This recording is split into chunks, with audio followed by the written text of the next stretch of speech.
Sí, se ve bien ahí, ¿no? Perfecto. Bueno, la verdad que muy buenas las obras de Paula, Lucrecia y de Pablo y todo su equipo. La verdad que es un gusto compartir estos espacios donde podemos mostrar e intercambiar ideas y reflexiones con respecto a lo que hacemos. Así que la verdad que es un placer estar acá pudiendo ver y aprender de ellos también en estas circunstancias. Bueno, ya saben, soy docente de esta cátedra desde hace más o menos unos 6 años, sí, 6 años más o menos, y desde 2015 tengo un estudio junto a mi socio Juan Pablo Vázquez, un estudio relativamente joven, tenemos 5 años como estudio, eh, pero por fortuna hemos tenido la oportunidad de ensayar distintas escalas de lo doméstico, pasando por la vivienda individual, pasando por vivienda agrupada, distintas configuraciones de vivienda agrupada, y hasta algunos proyectos de vivienda colectiva. En el caso de hoy les voy a mostrar muy rápidamente dos obras que están en proceso, no están finalizadas, ¿sí?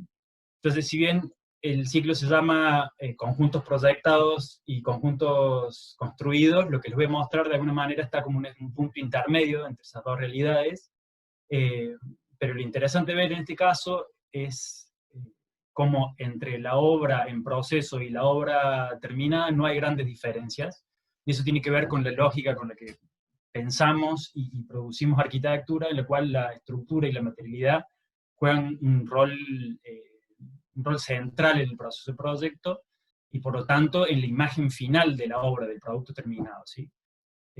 La obra termina siendo entonces una parte, en parte la expresión de esa tecnología constructiva entremezclada con la interpretación del programa y con la lectura e interpretación del contexto donde nos toca trabajar, ¿sí? La primera es una obra de un conjunto de vivienda de 4 unidades de 130 metros cuadrados cubiertos cada una. Está ubicada en Jesús María, que es una ciudad de escala media que se encuentra a 50 kilómetros al norte de Córdoba, tiene alrededor de 30.000 habitantes, tiene muy baja densidad y tiene un tejido caracterizado por esta lógica de ocupación de una vivienda por lote. En el caso nuestro, el encargo particularmente es hacer 4 unidades de vivienda en un lote en la esquina de 400 metros cuadrados, y que presenta un desnivel hacia el sur, hacia el río que atraviesa la ciudad, que es este que está acá, ¿no? Entonces, acá pueden ver el lote, el desnivel que les hablaba hacia el sur, acá desde la esquina, y acá desde el interior desde la medianera, ¿sí? La primera decisión que tomamos es trabajar con el desnivel, sin modificar la topografía, ¿no? Usar la topografía como recurso de proyecto. Eso nos permite ganar mayor superficie interior para la vivienda, ya que nos permite armar esta especie de subsuelo, que en realidad digo especie de subsuelo, pero no es un subsuelo, pues si bien está a medio nivel por debajo de la línea de cordón vereda, digamos, de la calle principal, el acceso a este nivel está justamente, valga la redundancia, a nivel de la calle lateral que va bajando, como se ve en esta foto acá, que va bajando hacia el lado sur, hacia el lado del río, ¿no? Y digo ganar superficie porque en realidad, eh, por estar soterrado este 50% de la superficie, nos permite, por una interpretación de la normativa, también computar solamente el 50% de superficie construida, ¿sí? Y esta misma operación también a su vez nos permite sacar el auto, o sea, generar este espacio donde eventualmente puede ocuparse con el auto o usarse para otras actividades, y sacarlo de la fachada principal del proyecto, ¿sí? En función de ese registro de la topografía, de trabajar con esta topografía como recurso que les decía antes, o sea, toda la vivienda, fíjense que se organiza en medios niveles que se articulan en torno a este patio interior que se ve acá.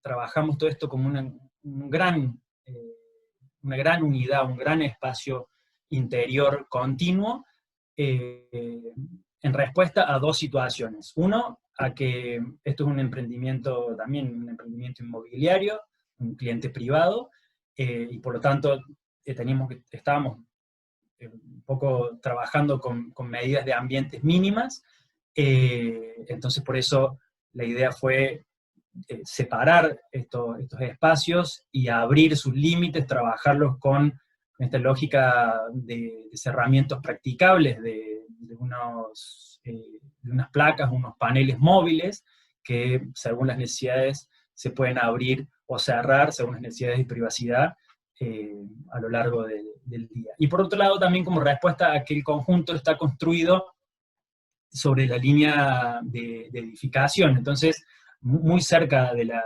vereda, como ven acá, ¿no?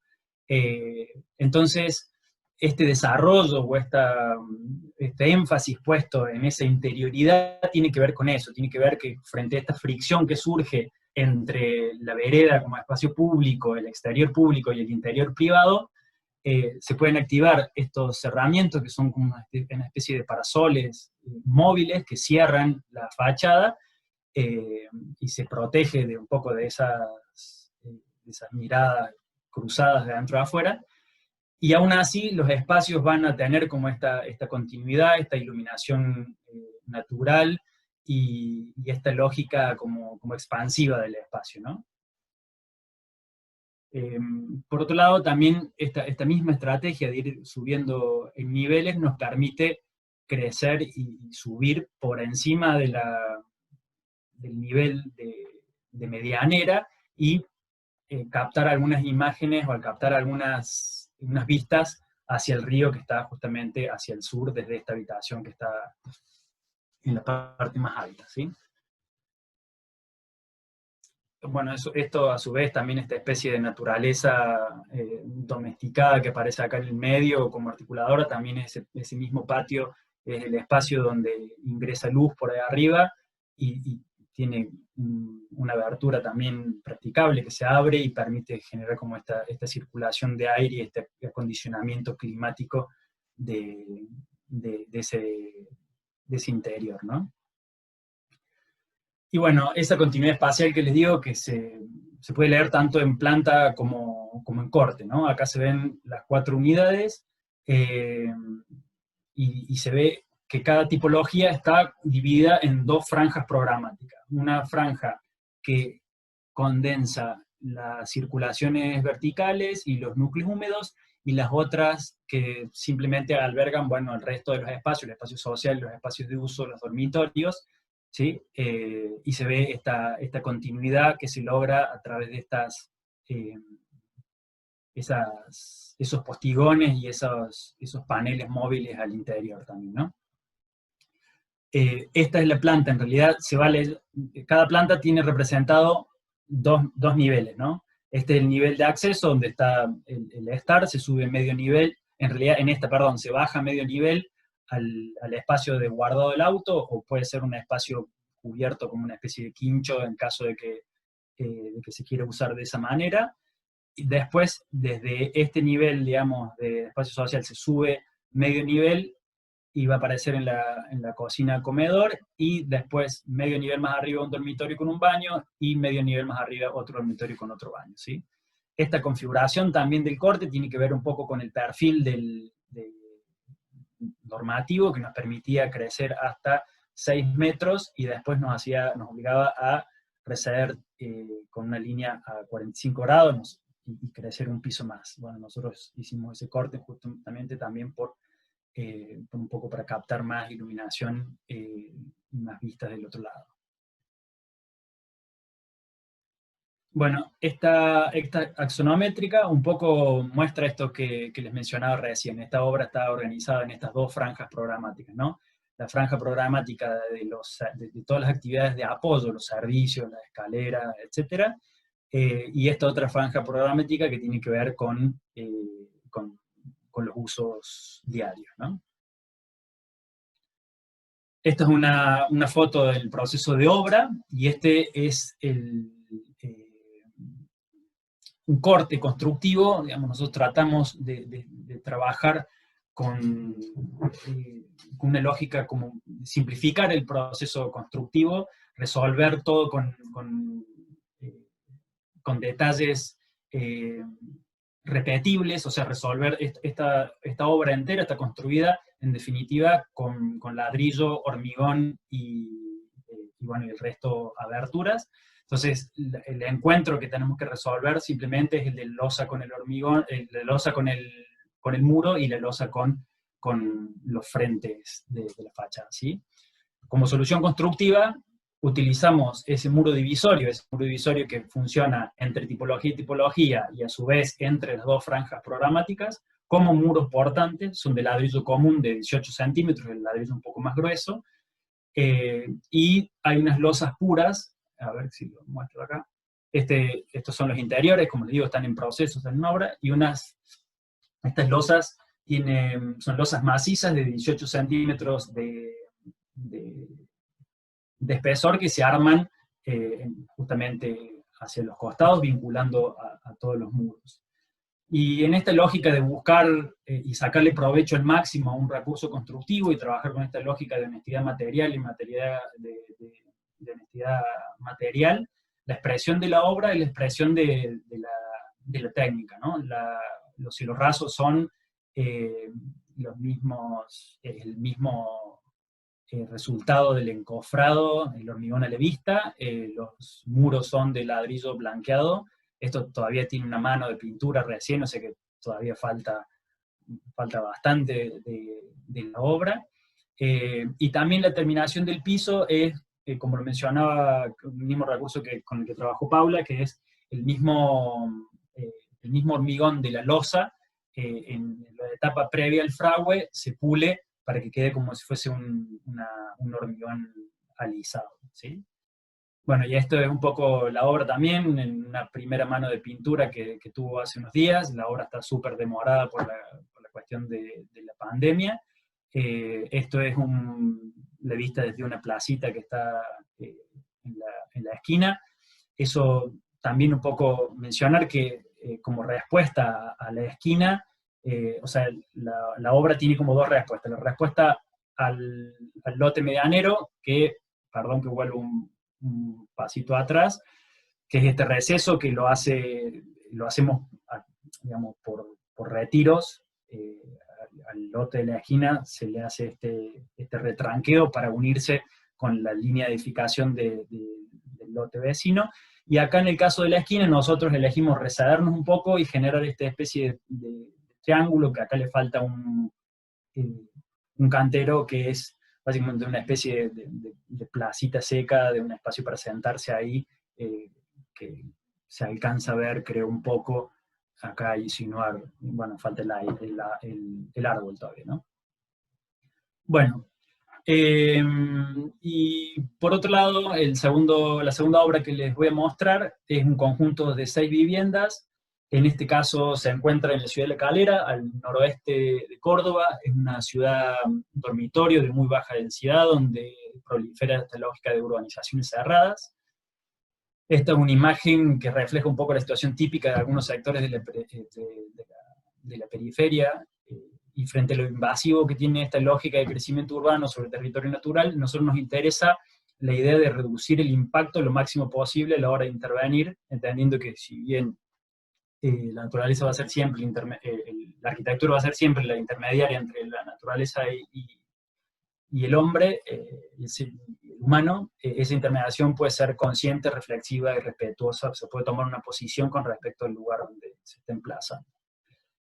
En ese caso, como les decía antes, nos toca construir 6 unidades de 130 metros cuadrados cada una, en un lote de 2.500 metros cuadrados, de los cuales, cuando fuimos a la primera visita, nos encontramos que un tercio de ese lote estaba por encima de este cañadón, de este corte en la montaña que ya existía. O sea, un tercio estaba por encima, y los otros 2 tercios están en esta especie de llano que tiene un desnivel hacia el este.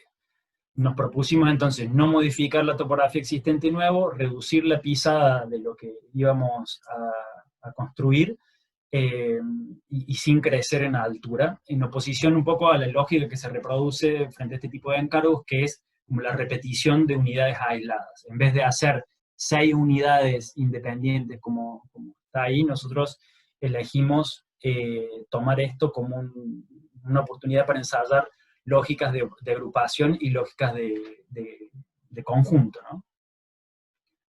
Esto es como muy representativo del proyecto. Esta es la clave del proyecto, está acá en estas piezas gráficas. Como les decía, trabajamos de nuevo con las posibilidades que nos da la topografía. En función de eso, el conjunto se arma en 3 barras escalonadas, agrupando las tipologías en duplas, ¿sí? Y solapándolas en corte, unas sobre otras, las que tenemos sobre el desnivel, y solapándolas en planta, ya van a ver en las siguientes imágenes, las que están en la parte más llana. Entonces, de esta manera, como se ve acá, esta tipología abre hacia este patio, ¿sí? Hacia su propio patio lineal privado. Esta tipología de acá abajo abre hacia este patio, esta de acá abre hacia acá, esta abre hacia acá, y cada una de estas, en realidad, estas son dúplex. Una abre hacia este patio y la que no estamos cortando, que está más adelante, digamos, el corte, abre hacia el otro patio. Que esto es lo que les comentaba recién. Así como las tipologías que están en la parte que va bajando en desnivel, se arma esta especie de corte en esa operación acá en la primera tipología de la derecha, se hace en planta. Entonces esta tipología de acá abre sobre este patio y esta otra tipología abre sobre este otro patio de acá, ¿sí? La idea es generar como esta especie de planta pabellón, donde todos los ámbitos, todos los espacios interiores abren francamente a estos patios lineales, tienen casi la misma superficie de patio que la misma superficie de programa cubierto. Y bueno, está la planta armada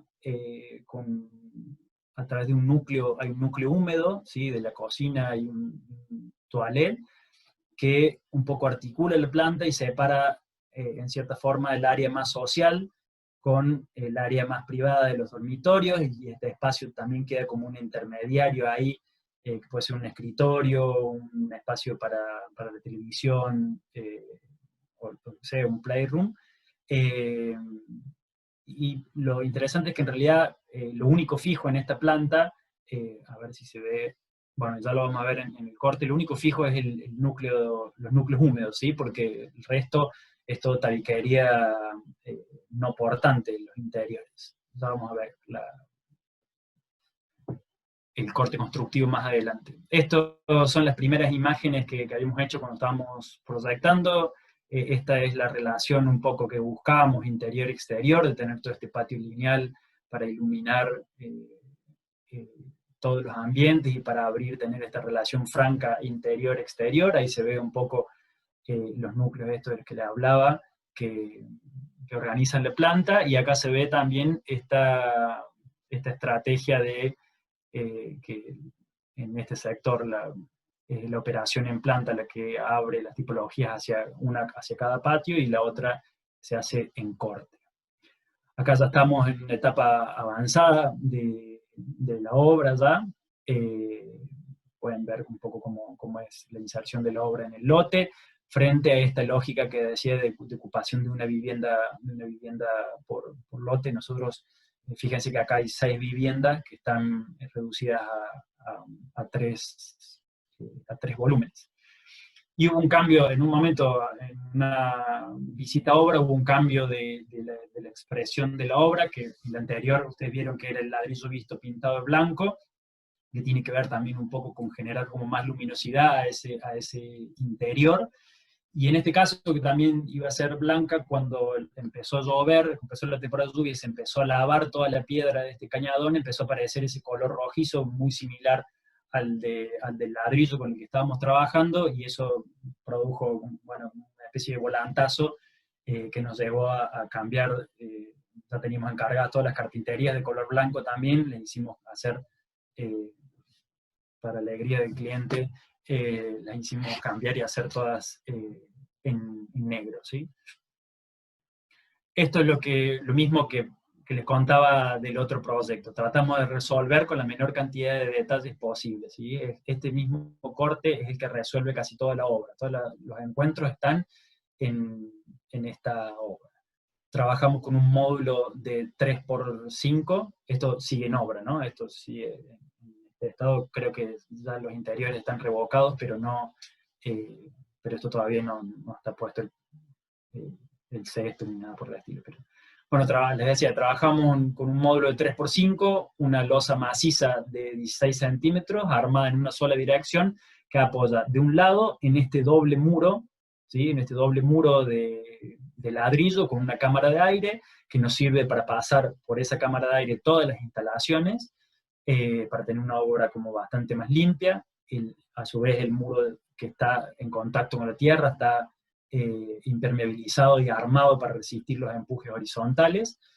Y del otro lado, o sea, la losa descarga sobre el otro lado, sobre un sistema de vigas y columnas metálicas que están armadas con dos perfiles UPN de 160. En el caso de la columna, enfrentados, y en el caso de la viga, digamos, en sentido opuesto, para que el espesor del ala reciba la losa maciza que se inserta en ese perfil, ¿sí?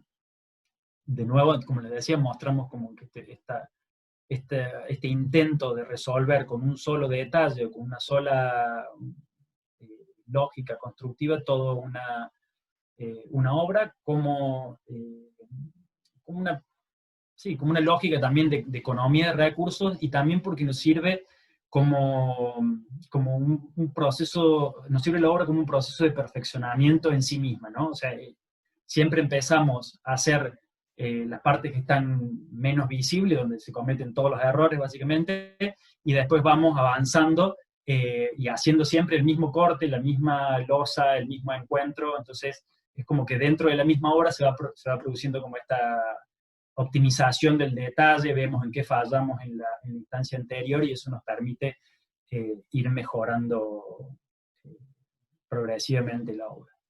Estas son algunas imágenes del conjunto, cómo llega acá a este borde de montaña, cómo se ven estos interiores, ¿sí? Y el color del ladrillo con el color de la piedra, el color de la tierra. Esta es la tipología que da al costado, digamos, la que salva el desnivel más alto. Acá todavía no están puestas las protecciones que tiene el mismo sistema de parasoles móviles que tenía la obra anterior. Nosotros también, en ese sentido, es como la lógica de reutilizar. Si no funciona un detalle, si funciona algo que ya usamos en otra obra, es reutilizar y perfeccionar ese mismo detalle para la obra siguiente. Lamentablemente esta obra está todavía sin terminar, ¿no? Estos son los interiores, que un poco el reflejo, pasamos del render de la imagen al interior construido. Fíjense que el doble muro y esa cámara de aire nos permite tener ladrillo visto en las dos partes, porque, como les decía, primero levantamos la cara exterior, en ese punto se trazan todas las instalaciones que van a quedar alojadas en la cámara de aire, y después se levanta el muro por delante, y de hecho casi que, o sea, está medido hasta por hiladas eso. Entonces contamos en cuántas hiladas va a aparecer esta caja. Entonces no hay un corte, no hay necesidad de perforar, de romper, que esta lógica de que sucede muchas veces en la obra, sino que ya calculamos dónde queremos la caja, en qué posición, para que sea un corte de medio ladrillo, un ladrillo, y bueno, la losa pura también como expresión, esta losa maciza, en este caso, a diferencia del anterior, lo hicimos con fenólico, y estas aberturas de piso-techo que un poco son las que nos generan esta relación con el exterior. Y el piso está hecho con unos blanginos blancos claros que son, dentro de todo, bastante económicos y por sobre todo durables. y con esta fotosierra, que es un poco la síntesis de la obra, ¿no? Esta dualidad entre naturaleza y artificio y estos pocos recursos que ponemos en juego nosotros para generar este espacio habitable. Bueno, yo les voy a contar dos conjuntos que fueron armados, o sea, fueron pensados justamente en conjunto, son una sucesión de dos proyectos. El primero de ellos lo hicimos en el año 2010 y el segundo en el año 2015, y los dos los proyectamos junto a Belén Toselo.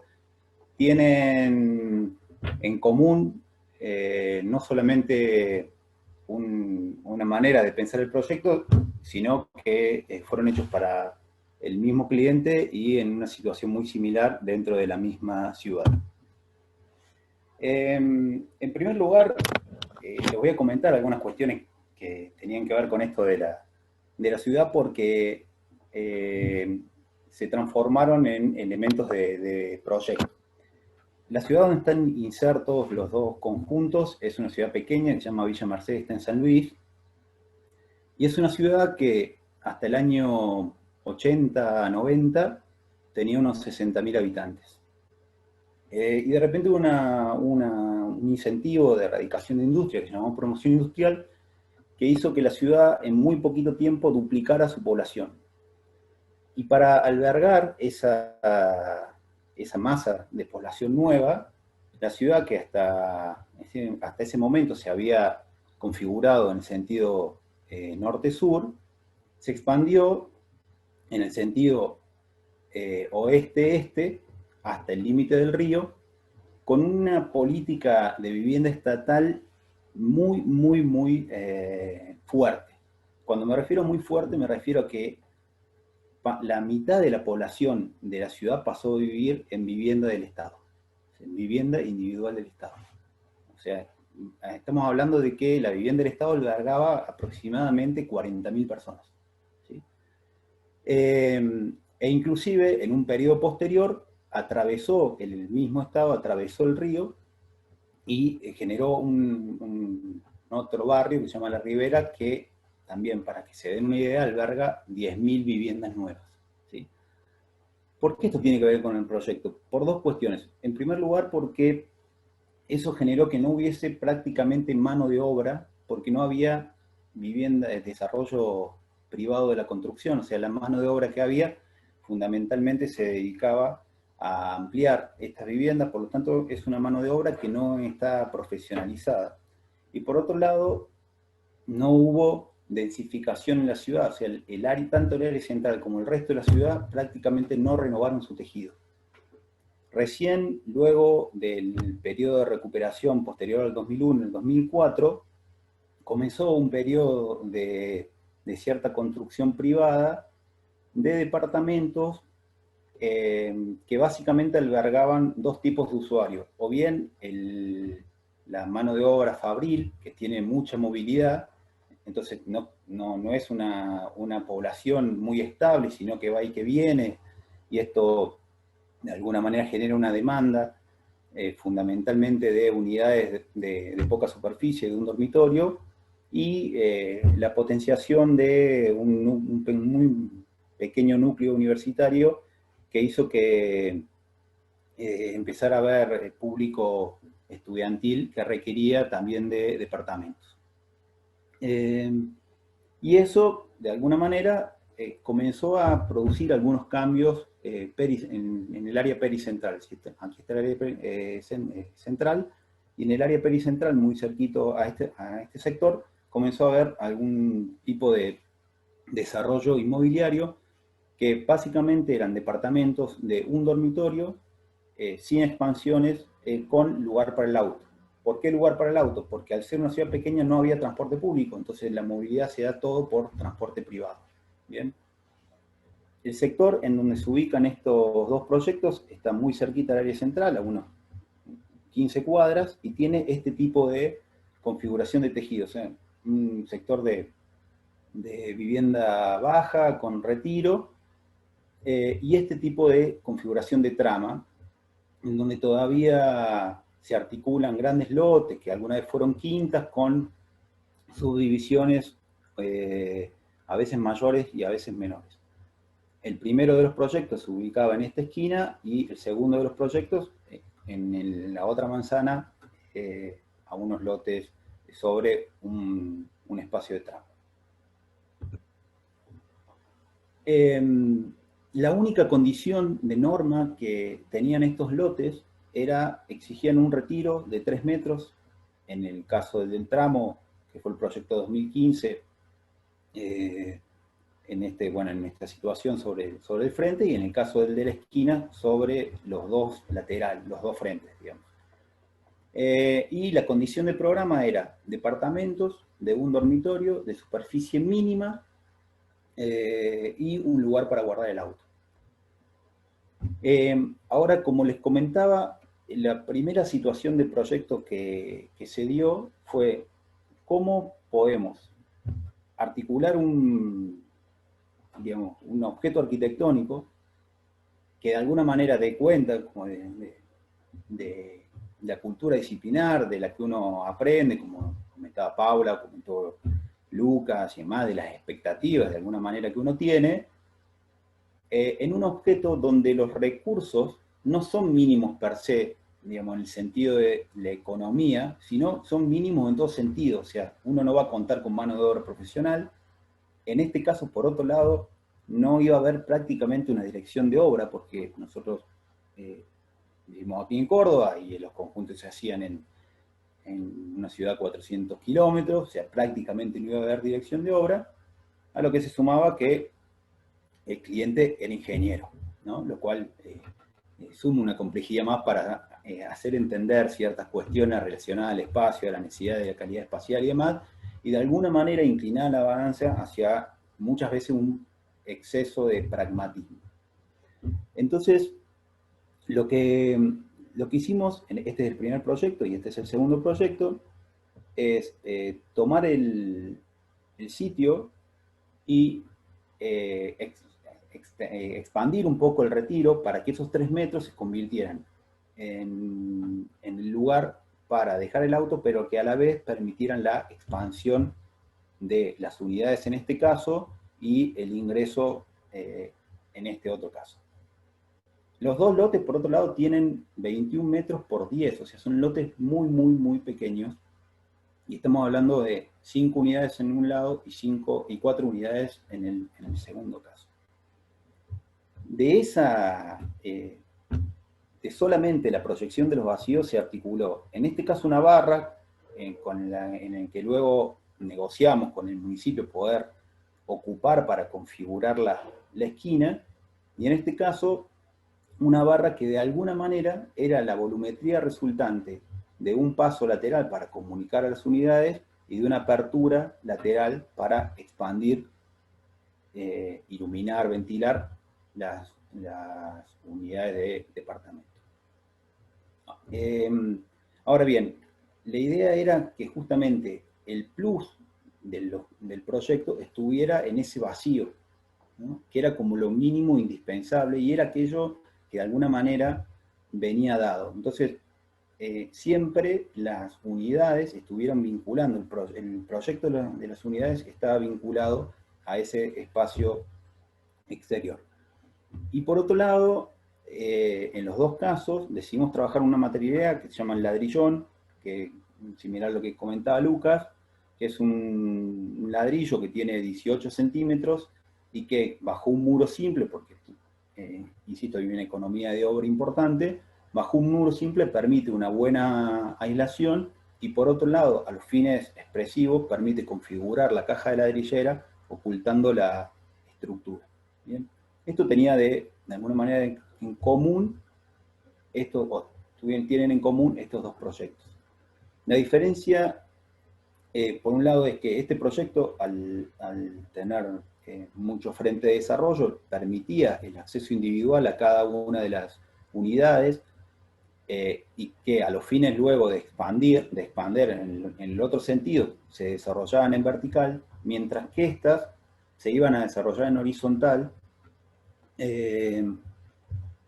y ahora les voy a comentar por qué no volvimos a desarrollar esta tipología que es como un dúplex, y aquí prácticamente las unidades se desarrollaron en una sola planta. Y la otra, de alguna manera también diferencia con respecto a esa relación como con la calle, es que aquí albergaba un espacio colectivo, por lo tanto el límite podría ser prácticamente una transparencia, mientras que en esta albergaba las expansiones del propio departamento, por lo tanto el límite articula cierto cierre total con cierta permeabilidad.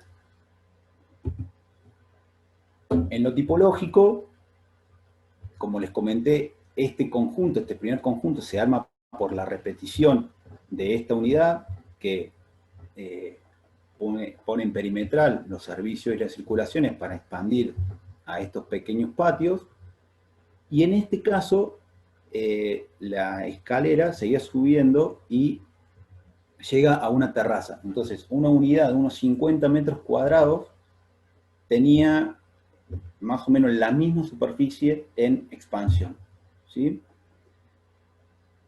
Las unidades de esquina, las que arman la barra transversal, son muy similares, concentran servicios y circulaciones que expanden hacia los patios. Ahora bien, como les comenté, la mano de obra, esto lo pensamos bajo la lógica de la repetición, o sea, si las unidades son prácticamente iguales, esto debería ser sencillo en términos constructivos. Pero ¿qué sucedió? Cuando tuvimos que construir 10 escaleras con una mano de obra poco cualificada, la primera escalera tuvimos que demoler 3 veces, ¿sí?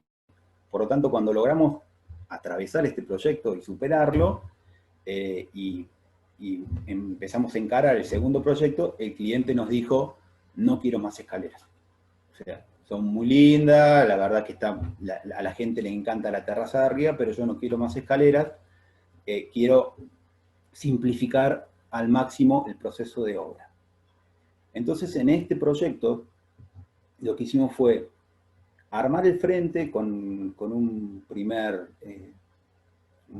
dúplex, pero ya en una posición en donde la escalera jugaba como de un modo más liviano y prácticamente sin muchas complicaciones.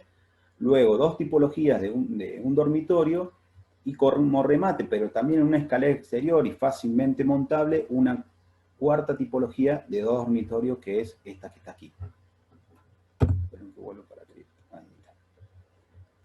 Ahora bien, en los dos casos, siempre hay un módulo, o sea, o bien el módulo generaba una unidad, o bien el módulo generaba una estructura que luego permitía armar diferentes tipos, o diferentes tipologías, bajo una misma lógica material y estructural.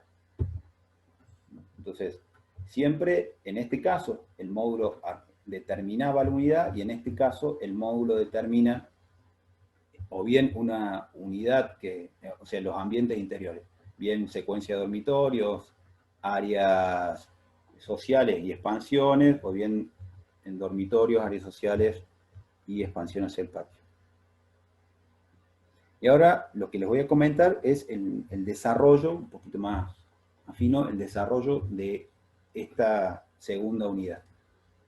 Que, por otro lado, a diferencia del anterior, y en esto de la construcción tradicional, uno dice, bueno, ¿qué va a entender uno por tradicional? ¿No? O sea, ¿por qué? Porque en la repetición, si bien, como decía Luca, ¿no?, uno aprende de los errores que se van sucediendo, la construcción tradicional sigue siendo una artesanía. O sea, el ladrillo que uno dispone en una unidad es distinto al que él dispone en otra. O sea, en el sentido de que siempre es en el 1 a 1. Entonces dijimos, bueno, aprovechándonos de alguna forma de esta situación de no querer entrar en procesos muy largos, esta obra tenía que durar 10 meses y duró 1 año y medio, decidimos proponerle al cliente cambiar, dentro de la lógica de la tecnología tradicional, muchas de las formas de pensar el conjunto. Entonces, estos departamentos eran de mampostería, unos pisos cerámicos, etcétera, etcétera, porque aparte hay una cierta idea de que algunos materiales son más apreciados, por ejemplo el cerámico, los revoques y demás, pero cuando eso cayó en un proceso sumamente complejo, logramos convencer de que, en este caso, las losas iban a ser losas vistas, de hormigón visto, los pisos iban a ser un mismo hormigón pulido, y solamente se iba a mantener la caja de ladrillo, y todos los divisorios internos iban a ser en seco. Entonces, digamos, desde una lógica de los procesos decidimos cambiar la manera en que se iban a construir estos otros conjuntos. Las tipologías, como les comento, lo que de alguna manera apuntaban era a salir de la unidad en sí misma para entender que la unidad es todo, o sea, es ese pequeño interior, pero también esta expansión que permite otras actividades y justamente amplía esta superficie mínima. Estamos hablando de departamentos que tienen 40 metros cuadrados, ¿sí? En este caso, el paso, la situación del paso con la situación del patio, al estar en dos orientaciones contrapuestas, generan una cuestión térmica, un desbalance térmico que per se arma circulaciones cruzadas, ¿sí? Y ahora bien, nosotros entendemos que cada proyecto, cuando las variables se simplifican al mínimo y los programas se simplifican al mínimo y el encargo prácticamente no deja muchas alternativas, siempre encuentran algo en qué pensarse. Y nosotros encontramos eso en el borde, ¿no? En esta relación. ¿Por qué? Porque esta relación, por un lado, transversalizaba a la propia tipología o al propio desarrollo de cada unidad, pero por otro lado cruzaba al propio conjunto, ya que en este borde también se establecen relaciones entre las unidades, entre la unidad que está arriba y la unidad que está abajo. Entonces comenzamos a pensar que ese borde, siguiendo la lógica de la caja muraria, podía cobrar espesor, a los fines que el que está arriba, por más que se asomara, no viera el patio de abajo, y a la vez generara un filtro térmico, y a la vez alejara la ventana del borde para que el que está abajo, los ruidos de los que están abajo, no incidieran en los ámbitos de arriba, ¿sí? Entonces, ese borde, de alguna manera, se convirtió en este motivo de proyecto, que luego tiene una coherencia con el resto del desarrollo, ¿no? Aparece la lógica del eje, pero ya la estructura no es toda muraria, como uno podría suponer, sino que apoya en el sentido longitudinal y no en el sentido transversal, para liberar esta cara y poder trabajarla en estos trabajos de límite, ¿bien? La caja muraria, por lo tanto, es siempre perimetral a la unidad y, por supuesto, concentra la totalidad de los servicios para, insisto, liberar esto, que luego tiene su detalle. Y puse esta foto, que a mí me gusta mucho, porque la foto es muy imperfecta. Si ustedes ven el ladrillo es feo, es malo, ¿no? No es un ladrillo que esté bien trabajado, ni que esté bien construido, porque las partidas, cuando uno no hace una dirección de obra, uno no llega y dicen, al momento en que llega la partida de ladrillo, y dice, ah, qué bien que está el ladrillo, déjalo, o llévalo. El ladrillo venía y se colocaba, y el albañil que conducía la obra no se ponía a prestar si el ladrillo era del mismo color o no, o por ejemplo, construían una mezcla, hacían una mezcla con un tipo de mortero y acá con uno similar, entonces las juntas no daban el mismo color, pero lo importante era que las condiciones de habitabilidad de esas pequeñas unidades se iban asemejando a las de una pequeña casa, ¿no? Entonces, en dónde uno pone los esfuerzos del proyecto, me parece que es como un tema que siempre está bien pensarlo. Entonces, estas pequeñas, digamos, estas pequeñas acciones, ¿no? que permiten que la unidad de arriba se expanda a esta terraza, pero que esa terraza no se cierre del todo, sino que pueda permeabilizar y generar corriente de aire, y a la vez no mirar el departamento de abajo, y el departamento de abajo no estar expuesto y estar un poco más alejado, y generar estas relaciones interiores-exteriores, son de alguna manera como las ganancias que están implícitas en el proyecto, ¿no? y que de alguna forma entienden los recursos con los que uno trabaja. Y en función de esto, para ir cerrando, como les comenté, este proyecto dijimos, para evitar revoques, prácticamente eliminar los revoques, que son un ítem en donde tiene que haber un cierto seguimiento para que queden bien y demás, dijimos, trabajemos una losa hormigón visto, es muy sencilla, se llena, se encofra, se arma, y ya queda terminada. Ahora, para eso uno precisa un cierto encofrado, ¿no? O sea, puntales, ahora vienen unos puntales que se llaman acro, que son regulables y demás, y esta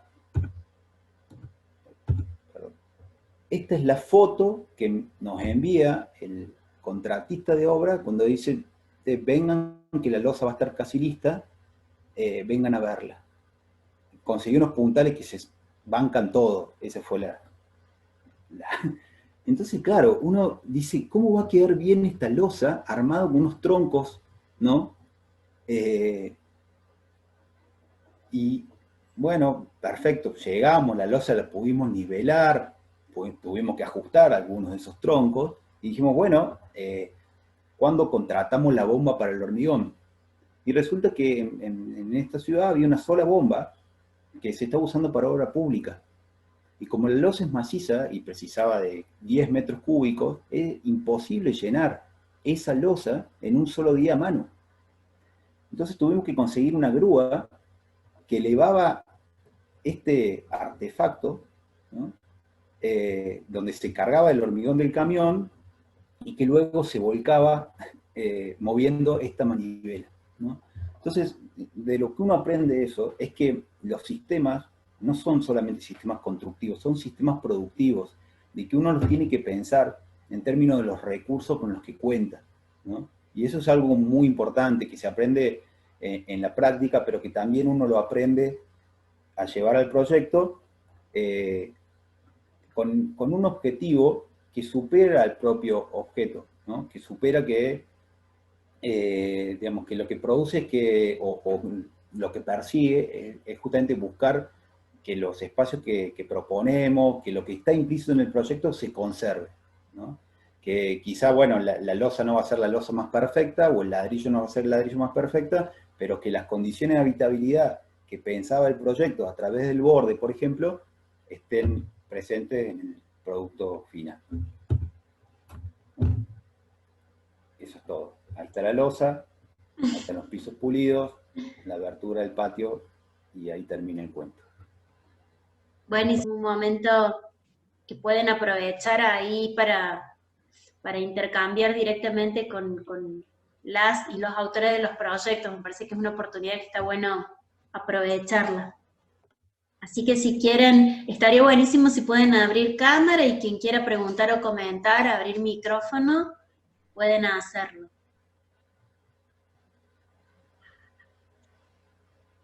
Hola, profe.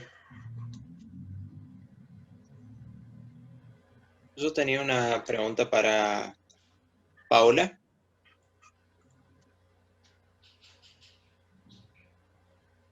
Acá, hola. Hola, Franco. Quería saber por qué en los muros que vos mostrabas de la foto tenías dos tipos de mampuestos puestos. Bueno, porque vos decís en los muros que se veía que en realidad están construidos con ladrillo cerámico, eran dos muros, digamos, con una cámara de aire, pero en la estructura quedaba en el muro de adentro, el muro interior sería. Y la estructura a su vez tenía la viga era como una L, porque esa L lo que hacía era permitir que por fuera se apoye la hilada de ladrillo.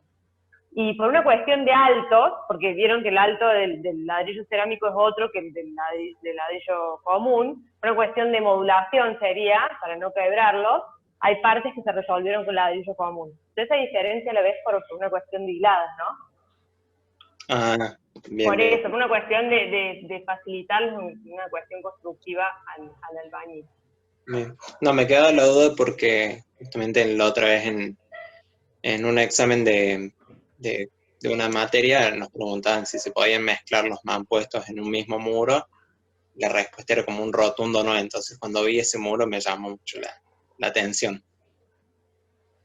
Sí, el ingeniero también, los ingenieros también tienen, también te retan por muchas cosas, y eso debe ser, me imagino, por una cuestión que siempre nos recalca a nosotros nuestro ingeniero, que es que los materiales estos trabajan diferente, trabajan conjunta, está el material ladrillo y su junta, entonces el quiebre que hace el ladrillo, el trabajo que tiene, es distinto, y cuando por ahí se unen dos materiales que trabajan distinto, lo que pasa es que eso puede fisurar. La mayoría, obviamente uno toma todos los recaudos del caso, pero hay un montón de cuestiones que desde la teoría después a la práctica, como yo les contaba, por lo menos esto desde mi experiencia con los otros arquitectos podrán decir si les pasa lo mismo, pero después a la hora de la práctica hay una serie de cuestiones que tienen que ver con el trabajo artesanal, como les contaba, de los oficios y de las costumbres que trae cada persona, que tienen años trabajando en esto, y que por ahí hay ciertas cosas que uno va como entre la teoría y la práctica, hay algunos grises, hay algunos blancos, te diría. Bien, bien, perfecto, gracias. Bien, ¿quién Gracias. más quiere preguntar, acotar? Yo tengo una pregunta. Yo quería hacer una consulta. Para Lucas, quería saber qué posibilita trabajar con medios niveles. ¿Cómo andas? No se te ve tu nombre, te voy a decir Galaxy si querés, si no... Leila. Leila, ¿cómo andas, Leila? Sí. Bueno, en realidad nosotros trabajamos con medios niveles a partir de la realidad del lote, ¿no? O sea, nosotros no forzamos el medio nivel, sino que utilizamos esa topografía para no hacer grandes movimientos de tierra y para aprovechar como recurso de proyecto eso. Nos permite, Okay. en el caso de ese proyecto, nos permite generar estas, digamos, la circulación vertical es siempre subís medio nivel, no subís un tramo completo de escalera, por ejemplo, pero básicamente no es que forzamos el proyecto a eso, sino que es trabajar con la topografía como recurso. O sea, ¿sería eficiente cuando tenemos topografía, digamos, así en desnivel o en cualquier proyecto? A nosotros, en realidad, no, por eso, específicamente en ese caso, a nosotros nos generó como muchas posibilidades. ¿Qué suele pasar con respecto a lotes con desnivel? Se rellena. Se rellena todo y se genera o se socava. Entonces, en ese caso nosotros no hicimos ningún movimiento de suelo y nos sirvió justamente para ganarnos ese medio nivel que no computaba 100% la superficie, para generar, teníamos otro punto de acceso al lote que lo usamos para los accesos vehiculares, como les mostraba por la calle que bajaba hacia el lado del río. Entonces como que nos permitía tener este doble acceso, nos permitía ganar superficie y generar como, bueno, esta espacialidad que también tiene que ver con no solamente con trabajar con los medios niveles, sino que generar ese patio interior, esos paneles móviles al interior, también integrar y generar toda esa espacialidad ahí adentro. Genial, gracias. De nada. Hola, buenas noches. También quería hacer una pregunta a Lucas con respecto a esto del desnivel y que estaba al lado de como una sierra. ¿Pensaron en algún momento algún tipo de derrumbe o que se caiga, no sé, una piedra o algo? En realidad, no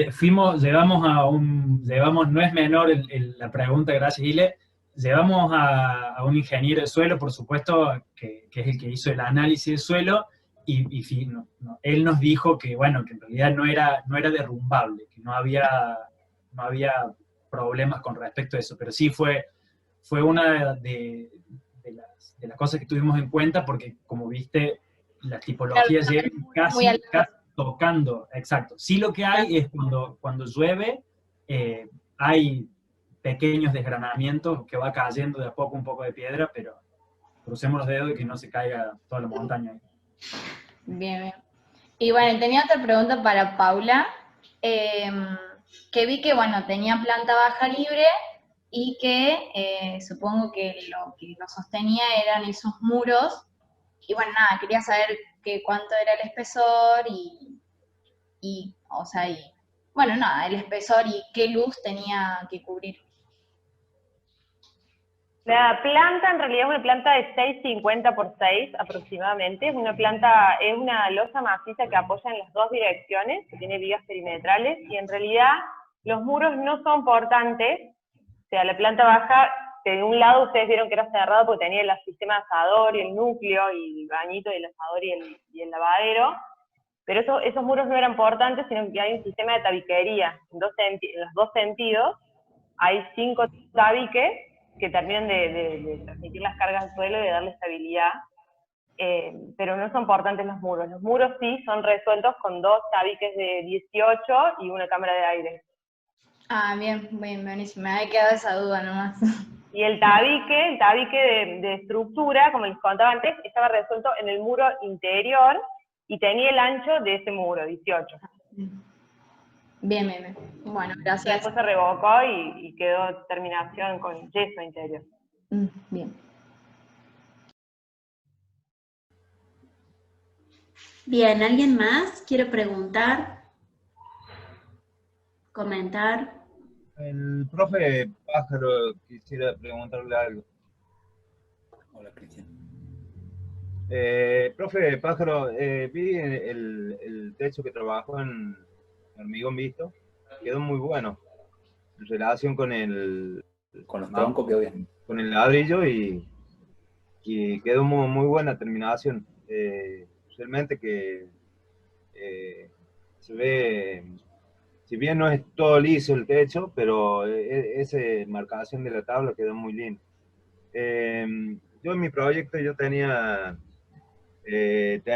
pensado en trabajar con ese tipo de hormigón visto. ¿Qué me recomienda usted para hacerlo, por ejemplo, en un espacio que tengo de 6 metros por 7? Bien, las losas de hormigón visto en general soportan hasta una determinada luz para tener una cierta eficiencia de altura. Si bien uno puede cubrir una luz mayor a 6 metros, el espesor de la losa empieza a ser como mucho mayor por el propio peso de la losa. Al ser todo hormigón macizo, la losa en sí misma empieza a pesar mucho. En el caso de estas unidades, la luz era, o sea, la totalidad de lo que cubrían era de unos 6 por 7, pero llevaban una viga chata intermedia, una viga invertida, o sea, era semi chata, pero era invertida, que por otro lado generaba un cuenco hacia la parte superior de la propia losa, cuyo relleno generaba la aislación acústica entre la parte de arriba y la parte de abajo. ¿Bien? Entonces, de esa manera, uno por debajo de la plancha de la losa veía la totalidad del hormigón, la planchada continua, y por otro lado, arriba generaba un relleno de aislación. Entonces, en tu caso, si querés cubrir una luz, yo recomendaría eso, mayor a 6 metros, quizás tengan que pensar que hay una estructura independiente intermedia que justamente te permita desarrollar una losa de hormigón visto. Gracias, profe. Muy lindo el trabajo ese de hormigón visto. Bueno, me alegro de ello. Bueno, si les parece... Yo tengo una pregunta. Ah, eso, bien.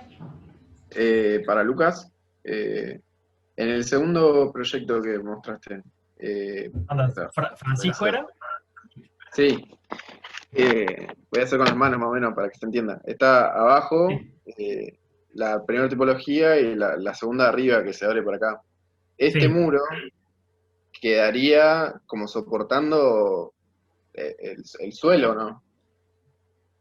Sí, es un muro armado que soporta el empuje lateral del suelo. Claro, Sí, esa era mi pregunta, porque si era un muro de 30 era como que...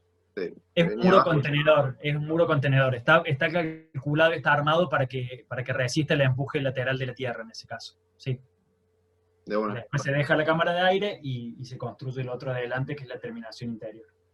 O sea, tiene la primera capa armada, o sea, al segundo nivel lo armado le continúa la capa externa de muros, de ladrillo, ¿no? Ahí me No perdí. sé si- Pero, o sea, Está, sí, el principio es que la que queda en contacto con la tierra, hay dos sí, muros. El que queda en contacto con la tierra, ¿sí? sí, Es el que ese está armado. armado para resistir el empuje lateral de la tierra, ¿sí?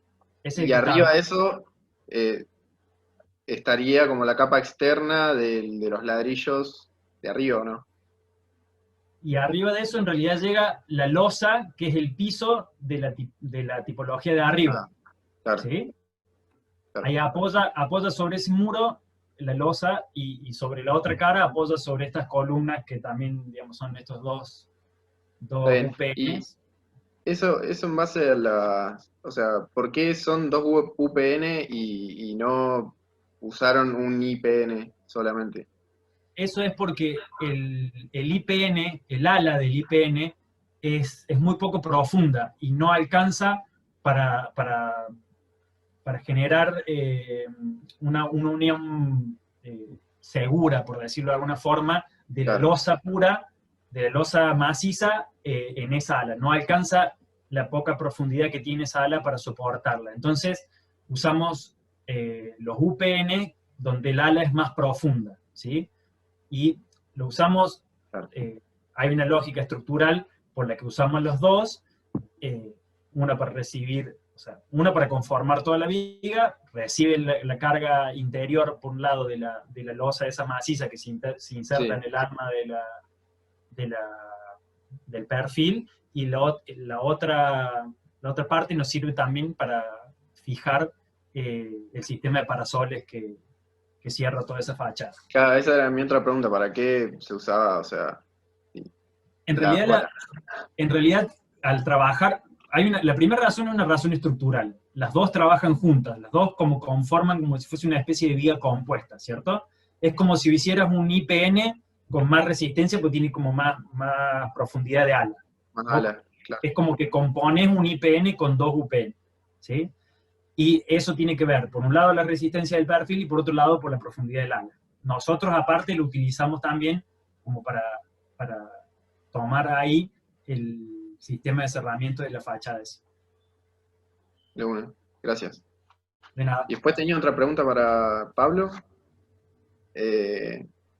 Si en las tres fachadas, o sea, yo creo que se cerró, vimos que se cerró hacia la medianera, y las otras dos o tres fachadas que quedan, ¿usaste el mismo espesor de muro en las tres orientaciones? Sí, ¿cómo andas? Dos de las caras del proyecto, digamos, tenían relación con la medianera y las otras dos con la esquina. En todas usamos el mismo sándwich, se podría decir, para resolver lo que sería la aislación térmica y eso. Una cosa que me faltó decir, que es que la cara larga abierta es la cara oeste del proyecto, y ese alero que nosotros generábamos sobresaliendo alojaba, o la idea del proyecto era que alojara unos toldos que se podían bajar, ya que obviamente el alero solo para el oeste queda corto, unos toldos que se podían bajar y armábamos la protección solar hacia el oeste. Después, hacia la cara sur, trabajábamos con caras prácticamente ciegas, solamente una ventanita que correspondía a lo que era cocina, digamos. Y la cara norte sí era más francamente abierta, aprovechando la buena orientación, y la cara norte es la que vos veías, digamos, como el frente, el lado corto, donde estaba ese ventanal longitudinal, como contra la fachada, eso era la cara norte. Pero, digamos, las consideraciones que tuvimos al respecto de las orientaciones tuvieron más que ver con esas situaciones del proyecto que con manejar espesores o manejar, digamos, distintos detalles de sándwich. Nada, porque se empieza a volver muy complejo ya si para cada orientación tenemos que armar un sándwich distinto, si bien es algo que se podría haber estudiado y se podría haber hecho. Muchas gracias. De nada. Si les parece, por el horario y porque nos falta un ratito todavía, terminemos con 2 preguntas que están en el chat. Una es para Paula, te pregunta Rocío porque no tiene micro, te pregunta si en planta baja del conjunto había asadores y en tal caso, ¿cómo solucionaron el tema de las salidas en vertical, digamos? Bien, sí, tiene asador en la planta baja, en esta pastilla que decíamos, que tiene el lavadero, toilet y el asador. Y ese asador tiene el conducto va hasta arriba, hasta el último, hasta la cubierta, digamos. O sea, pasa por los 2 niveles intermedios y sale en la cubierta. Y eso tiene un espacio técnico, o sea, sobre la cara oeste, también por una cuestión climática y de orientar, para darle privacidad a una vivienda respecto de la otra, todo lo que es servicio se concentró en la fachada oeste. Esa fachada tiene el doble muro que les contaba antes y después tiene un espacio y un cerramiento de Durlock. Y recién ahí el baño o la cocina. En ese espacio, entre el cerramiento de Durlock y la estructura, por ahí estaban las perforaciones que permitían que todo, cañería, de todo tipo, electricidad, desagües pluviales, agua, desagües colacales, todo estaba concentrado por ese espacio técnico. Y ahí también estaba el cajón del conducto del asador. O sea, había un espacio técnico que concentraba todo. Buenísimo, gracias. Y la última, no sé quién le quiere tomar, porque es como genérica. Preguntan si se pensó en los espacios colectivos o compartidos del conjunto, ya que no, bueno, ahí mencionan en el chat que no se hizo mucho hincapié en ese punto.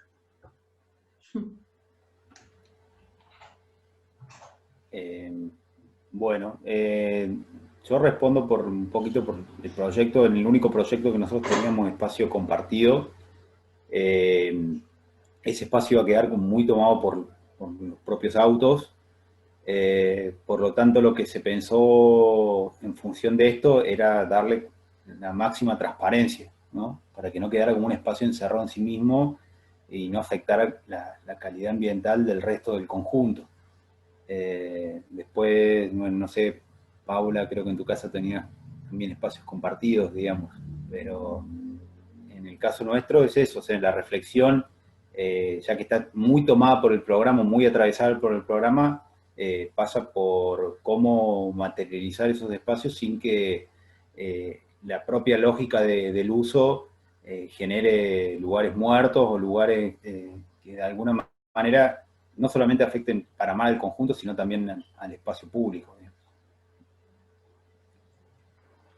En el caso nuestro, de los 2 proyectos, en el caso de Jesús María, bueno, por las dimensiones del lote, lo que nosotros disponemos como espacio de uso común, en realidad es toda la parte que queda en la parte posterior en relación a estos espacios de los autos. En realidad tampoco está planeado específicamente de esa forma, porque esto, digamos, no tiene una lógica de consorcio ni nada por el estilo, sino que son todas unidades individuales. Y por otro lado, en el caso de los 2 proyectos, como decía Celina el otro día, no sé si se vio en ese caso en particular, hay una plazoleta al frente, y en el caso un poco que tracciona un poco o traslada ese uso más colectivo, si bien sigue siendo público, a ese espacio de afuera. Y en el caso de las viviendas en La Calera, eso sí no trabajan con esa lógica, es un barrio cerrado, y también tiene una plazoleta para uso público colectivo al frente, exactamente cruzando la calle, hay todo un bulevar verde ahí que también lo pensamos de esa lógica.